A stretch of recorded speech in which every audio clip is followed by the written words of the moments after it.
And happy Saturday morning and happy New Year to all our listeners out there. And welcome to this 18th edition of the second season of Fantasy Football Come True.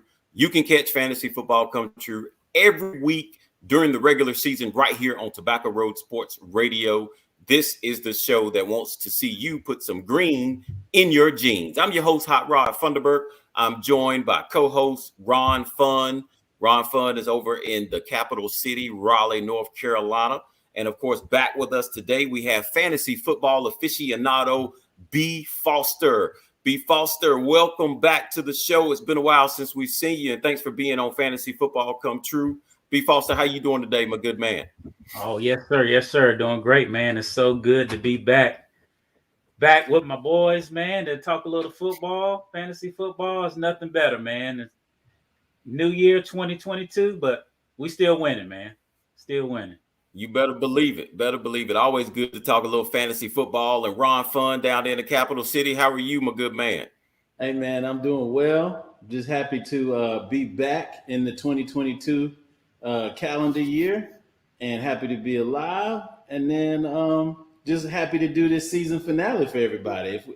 If we get a popular comeback, we might do some special playoff things. But today is the season finale, and it's been really cool to make this season work. Yeah, no doubt. And we want to thank all the listeners out there who've been tuning in. We were off the last 2 weeks due to Christmas holiday, Christmas vacation, and of course, New Year's. Hopefully you guys were able to spend it somewhere warm. I was able to be a little warm on New Year's. But of course, I also want to give a shout out before we get started to Nostradamus Nate. Nostradamus Nate had joined us a few times this season on the show. And Nostradamus, he is also just like B. Foster, a fantasy football aficionado. He loves it, loves to have fun, and he was a great addition and welcome to the season as we went along. And of course, guys, we are in week 18. This is, like Ron Fun said, the final week of the NFL's regular season. With that being said, week 18 can be a little tricky due to some teams already knowing their spot in the playoffs and maybe willing to rest some of their players for whatever reasons. But we'll get into that a little bit later on as we go along. So as usual, fellas, the time always flies with you guys. We don't have a lot of time here. So we're going to get into our season review. And of course, this season, like we said, has flown by. And one of the things that we discussed was making sure that we measure our success based upon a full season and not just 1 or 2 weeks during the season here and there. In the first half of the show, let's talk about some of the tourneys that we've had some success in and what we learned during this 2021 football season. And Ron Fun, I'm going to start with you, man. Looking back on this season, talk to us about some of your highlights and lessons learned. Hey, man, this has been a season to remember. And I put a lot of things into place relative to previous seasons. And the number one thing that I put into place relative to previous seasons is that I don't have to play every week. I have to feel comfortable sitting out a few weeks, especially when things are uncertain, especially week 1 of the season, or there was a week when there was nothing but COVID players and nothing but backup players, and everybody was getting jacked up and games were moved. I'm comfortable not playing every week. And what that allowed me to do is actually have some marginal set of wins. So I would say this year I beat the 50-50. And so happy about the weeks that I played, happy about the weeks I avoided because it could have been a catastrophe.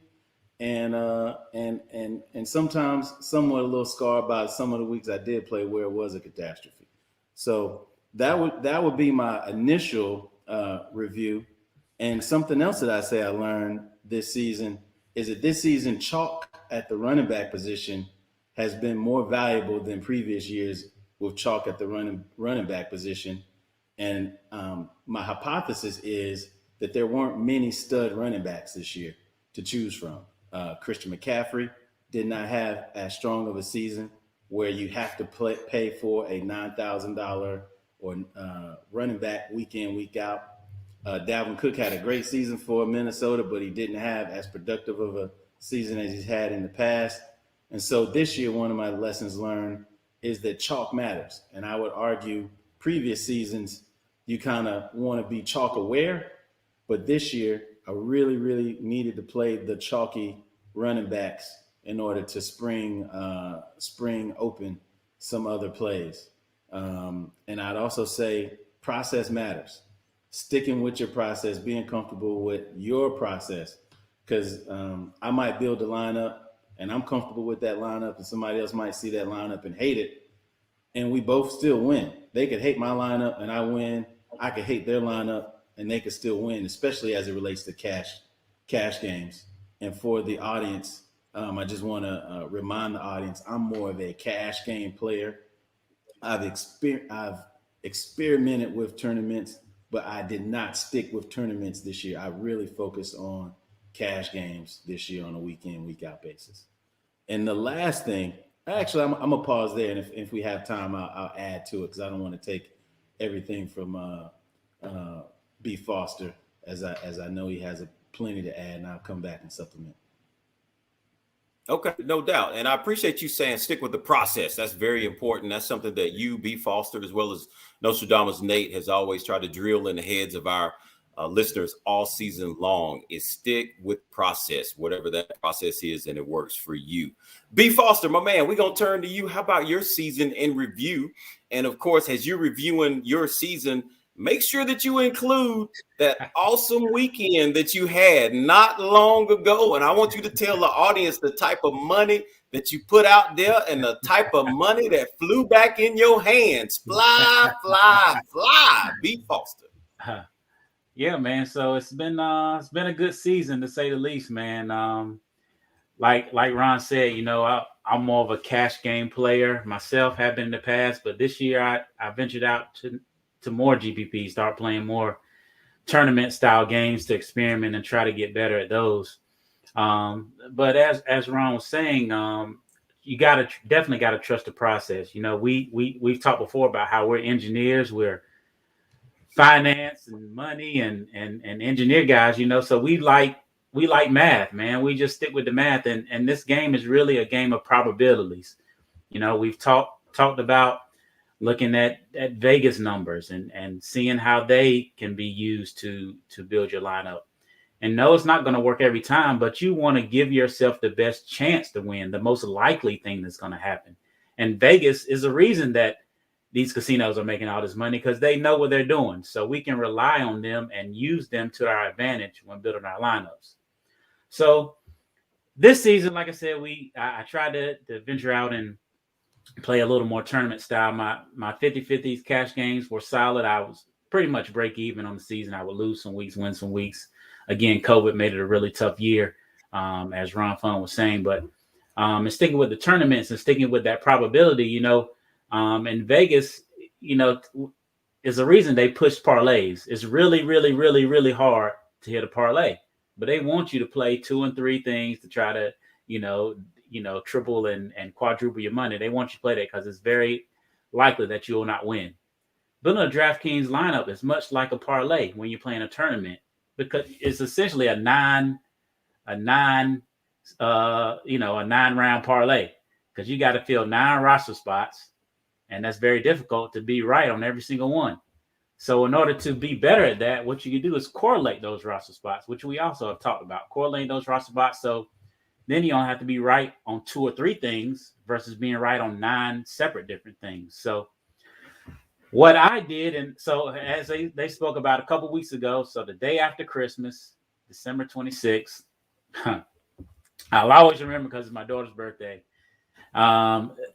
December 26th, building lineups in the morning. We always talk about take your quarterback.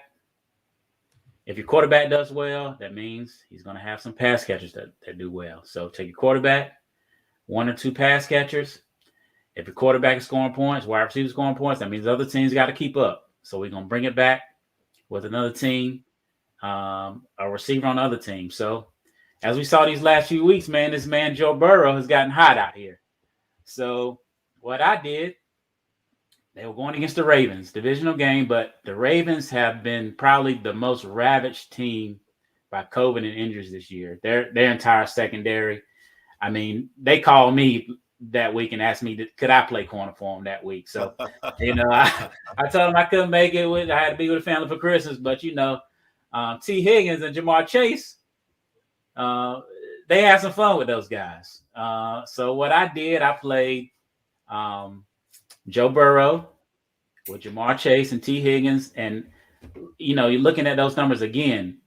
Burrow, he's only looking, those are two guys he's looking for. It's easy for me to know if Burrow has a good game, why he's going to have a good game. And then the Ravens were going into a game with a backup quarterback.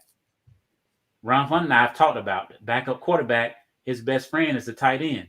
Easy, short, dump off passes, get that ball out quick, safe throws.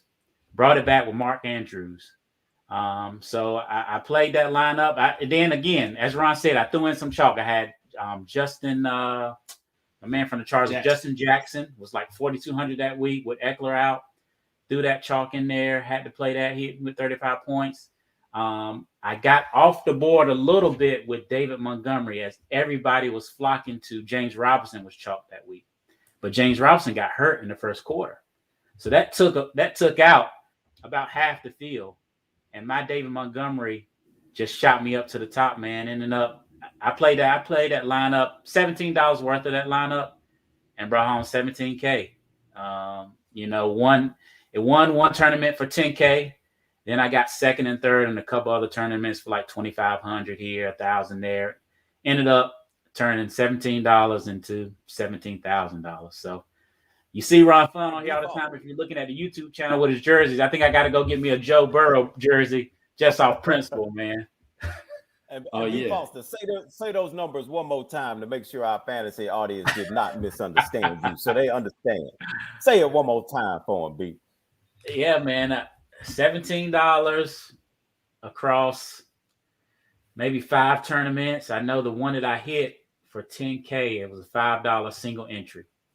$5. And I like single entry because you have a lot of people that do this max multi-entry, and they have every iteration of squad they can put in there. But if you're doing one single entry, you got to be right there, and you don't have a lot of opportunity. You can really shoot up to the top if you're a little bit different. So $17, man, into $17K across 5 tournaments, man. So it's a good year. And that's what we're playing for, man. Like we have these weeks where we're kind of just staying afloat. But if we trust the process, man, keep trusting the process, it's gonna happen for us, man. Exactly. And that's what it's all about. Trusting that process. Awesome job, B. Foster. Love to hear stories like that. That's what we want. Ron Fun, you wanted to add to that? Yeah, man. I want to add to it because we've talked about that same process or strategy before, the quarterback with the pass catchers, bring back, etc. In addition, we talked about that this show is going to cause somebody to hit the Millie Maker one day. And darn it, I'm happy as one of the analysts that are participating in creating a lot of the content. And so this also goes to show we're not playing games, right? Very serious about our analysis. And I'm really wearing this Green Bay Packers jersey today because, look, man, Green Bay was an anomaly all year. The stack between Rodgers and Adams and Rodgers was phenomenal. We talked about it last year, and B. Foster hit the proverbial nuts. I'm not trying to say that in a bad way, but the proverbial nuts, if you're a poker player, is one of the best combinations that you can have to win. And so I got a couple of questions for you, B. Yeah. If you don't mind. Yes, sir. We might be deviating from our show somewhat, but I'm going to try to share this screen share, select my window. I got a couple questions for you. All right. Allow. Okay. StreamYard is supposed to show up. Y'all see anything? Okay. I'm going to zoom in on the plays for the week. Question for you. That week, Mark Andrews, $7,000. Mm-hmm. That talk to me about your process for choosing the highest guy on the slate with tight end. I know you said the backup quarterback, but Yep. are there some other things that this choice enabled you to do as well? Yeah. So this was really about. So I knew my process was okay. Who are the best quarterbacks on the slate? To me, Joe Burrow was one. Of course, Tom Brady's always one. Stafford, these guys are always one. So this was just one of my stacks that I put together. So I just started there with nothing. Open up the app or open up your laptop, starting off with my quarterback, two pass catchers. So then when I look to bring it back, I look at the opposing team, and Mark Andrews has really been hot over the past few weeks. Yeah, he's $7,000. Marquise Brown started out hot, but again, his A dot average depth of target is way downfield, and with a backup quarterback, that timing's not going to be there. It's going to be very difficult for those two guys to kind of have a connection versus, a backup with his tight end. So Mark Andrews was easily the best option there as a bringback. And then on top of that, we talked about there was a lot of chalk this week. Antonio Brown had just come back and Godwin was out. He was only 5,200. So I'm just going to eat that chalk. 5,200, you can't pass that up. Again, Justin Jackson was 42. Couldn't pass that up. Ronald Jones, with Leonard Fournette out, was 51. Couldn't pass it up. And I can't remember who the Bucs were playing that week, but it was a soft matchup, a great matchup for him. So I was comfortable playing both of those guys just because the price was so cheap. It allowed me to do that. And again, Ron, I don't normally pay up for defense. So here I'm paying $3,600 for the Eagles. They were playing, I believe, the Giants with the third string quarterback. And really that was about, this is how much money I have left over. And I like the rest of my lineup. So I'm comfortable using it on the defense. And man, it sounds so simple. Like there was nothing, outrageous about what I did here. It's, I, again, started with my stack, brought it back, and then the rest was fill in the chalk, man. Yeah. What I like about your choice of lineup is it also gave you low ownership because Joe Burrow actually struggled the week before.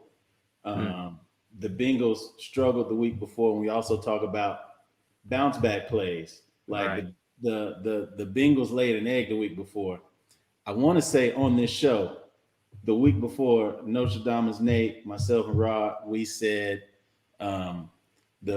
the best stack that previous week was the Bengals stack because they were super cheap.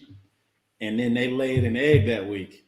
And so because they laid an egg the previous week, a lot of people don't want to play somebody who just had a bad week. So you get the low ownership value there. And then you got the bounce back potential. So to me, that's like that. To me, that when I see your lineup, like to me, it's fabulous because it combined multiple things that we had. We talk about bounce back, and we also talk about leverage versus the field. And then I also really like the Mark Andrews because I rarely pay up for tight end. I think you rarely pay up for a tight end too, Right. but that gave you another differentiated lineup as well. So I just like it. Right. So Yeah. if that combo hits, you are by yourself. Right. And a lot of things you said there, man, like when the chalk fails, it's great for us to go right back to it the next week. It's very profitable to go back to it that next week. And then, like you said, normally don't pay up for tight ends, but instantly, once I pay up for the tight end, my line is instantly different. I can do whatever else I do. It doesn't even matter. I can almost go chalk the rest of the way because so few people are paying up for tight ends. So many people are so uncomfortable with paying up for that tight end. Once I do that, I don't have to, do much else to get different there. And again, we can be different, but not be stupid. You don't have to these are still good plays, even though they're expensive plays at times. And again, the chalk that we just or the cheap plays that we had just allowed us to really do whatever we wanted. So yeah, and again in tournaments, man, you can do whatever you want, because you want to be different. Everybody knows the Ricky Bobby quote, man. If you're not first, you're last. So. You're exactly right, B. Foster. We appreciate that, man. But fellas, we up against a quick break. I know time is going by fast, but we got to take a real quick break. And when we come back, we're going to just talk a little bit about some of the games on the main slate this week for our fantasy audience. And we're just going to talk about what's on our mind a little bit. And that's coming up next on Fantasy Football Come True. And welcome back to Fantasy Football Come True, where you can find us right here on Tobacco Road Sports Radio every Saturday morning during the regular NFL season. I'm your host, Hot Rod Funderburg. I'm joined by the regular panel, Hot Ron Fun, and we're also joined by fantasy playmaker B. Foster, the $17,000 man. And of course, as we come back on the show, we're going to take a look at this week's slate and check out what's going on, tomorrow. We got some games coming up today, not on the main slate. We've got the Chiefs and Broncos at 4, the early game, Cowboys and Eagles, the later game tonight at 8:30. But tomorrow we're going to have Washington, and everything is filled with divisional games, which is what I love now about the NFL in the last week of football. So we got Washington at the Giants. The Steelers are going to be over at the Ravens. Bengals taking on the Browns. Packers at the Lions. Colts at the Jaguars. Titans over at the Texans. Seahawks in Arizona. Panthers will be Tampa. 49ers. Bears are going to be at the Vikings. Saints are at the Falcons. Jets at the Bills. And the Patriots are going to be down in Miami taking on the Dolphins.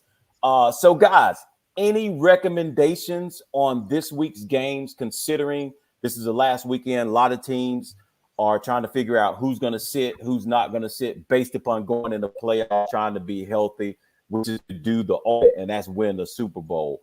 B. Foster, I'm going to start with you. Are there any games that you would want to look at, or even on the other side, any games you think the fantasy audience should avoid? Listen, this is a week here. If you are paying attention, if you are grinding it out, looking at news, understanding who's playing for something, who's not, understanding incentives and guys' contracts, this is a week that you could really, really be profitable. So, few guys I'm looking at. Two that stand out. One game that stands out, the Tennessee Titans. If the Tennessee Titans play the Houston Texans, if Tennessee wins, they secure first place in AFC and home field advantage throughout. So, they're really trying to win this game. Julio Jones is out. We saw 2 weeks ago. Here's a perfect example of what Ron Fun just talks about. 2 weeks ago, I believe it was on national TV, Monday night or Sunday night, AJ Brown goes crazy. 10 catches, 160 yards, something ridiculous, right? Last week, everybody says, "Oh man, AJ Brown goes crazy. I'm playing AJ Brown." Everybody plays AJ Brown last week. You know what he does? 3 catches, 50 yards or something, like crushes everybody. This week, Titans got to win. AJ Brown is, I believe, some crazy cheap price. I don't want to get it wrong. Maybe 5,200, something crazy low. On the other side of that, I'm probably not going to stack him with a quarterback. Tannehill, could stack him with Tannehill, but I'm playing AJ Brown, and on the other side, I'm playing Brandon Cooks. Brandon Cooks, I know, is 6,300. Brandon Cooks, just say what you want about Brandon Cooks. The guy just every week just comes through, man. AJ Brown, Brandon Cooks, little mini game stack. Put whatever you want around it, and I really like that. It's disrespectful that Brandon Cooks is still in the 6,000s at the end of the year, yo. Why do they hate this man? Just every week? And Ron Fun, you was on the way before everybody. It took me a while to come around to him. I was like, the Texans, Davis Mills. I can't mess with this Brandon Cooks. Look up every week. Brandon Cooks got 20 points. Hey, every week. He filled in for me. He was a low budget. He's my fill-in out here. Hey, yeah, he held it down all year long, man. No matter who's the quarterback. No matter who's going, yeah, exactly. Tyrod was in there throwing the ball. He threw the Brandon Cooks out here. So, fellas, I got a question for y'all, and y'all tell me, what do y'all think? You know, the Colts are also, like you said, you want to look and see who's got something to play for. The Colts are trying to, solidify their spot in the playoffs. Running back Jonathan Taylor, who's been tearing it up, and he's mad expensive. Is this somebody that you want to put on your team this week going against the Jaguars? And that's going to be my last question, and probably our last question. When you guys answer that, we're going to get on out of here because our time has flown by already. But I got to know about Jonathan Taylor. Man, that's a good question. Yeah, I love Jonathan Taylor this week. As you said, they're playing against the Jaguars. They got to win the game. They win the game they're in. They control their own destiny. Jonathan Taylor is 166 yards from 2,000. If you don't think the Colts are going to try to get this man 166 yards, I don't know what to tell you. The Colts are going to get this man to 2,000 yards. He's an MVP candidate. It's been wishes about it. I don't think he gives it. It's kind of a quarterback award. But the Colts are going to do everything they can to try to get this man in the conversation. They want to win the game. Jonathan Taylor's their best bet to do it. I don't care. He could be 10,000. Give me Jonathan Taylor this week. 9,300. Yeah. He's mad expensive. He gonna be benched in the second half because they're gonna be up by. They gotta win. They gotta win. We just talked about. No. They're playing the Jags. They're playing the Jags. Jags. I don't think they're gonna sit him because they gotta win. If they didn't have to win, then I think they sit him. And if he sits, that means he's already got 166. Because he's not going to get 120 and they're going to sit him down. He's like, I want 2,000. You don't think that man want 2,000? He wants 2,000 just like they want him to get 2,000. So if he sit after 166, he can sit. After he gets his 166. That's it. So the consensus is definitely put Jonathan Taylor on your squad. Cool. That's all I needed to know. I appreciate that, fellas. As y'all know, we up against it. The time has already flown by. It's over with already. And of course, guys, and fantasy football listeners out there, we want to thank you for listening to the show all season. Of course, we have reached the end of this show. But if you guys ever need to reach Ron Fun or B. Foster, I think B. Foster moves a little bit into basketball, so he'll be around. He does his thing. Ron Fun and I, we normally stick with the football, so we'll be here next year, next season. So please stick around. Ron Fun, B. Foster, I want you guys to let everybody know how they can get in touch with you if they need you until they see us again next season. Ron Fun, let everybody know how they can get a hold of you, my man. Hey, man, you can get a hold of me via Twitter with the platform or handle @RonFun. And also, I just want to echo Rodney's thoughts. Thank y'all for listening. Thank y'all for joining. It's been fun. No doubt. B. Foster, how can the folks get a hold of you? Yep, likewise, man. Appreciate all the listeners, man. And again, reach out anytime at Foster_BSE on Twitter, at Foster_BSE. No doubt. And I'm your host, Hot Rod Funderburk. And of course, you can get a hold of me through TobaccoRoadSportsRadio.com, where we always have content. I'll be live every Saturday morning from 10 to 12 with my panel doing The Rundown, which is back on Tobacco Road Sports Radio every Saturday from 10 a.m. to 12. So on behalf of Ron Fun and B. Foster, I'm your host, Hot Rod Funderburk. Make sure you tune in next season to Fantasy Football Come True right here on Tobacco Road Sports Radio, the only fantasy show that wants to see you put some money in your pocket. Thanks, fellas. Enjoyed it, man. Thank you. Yes, sir. Loved it. Great season.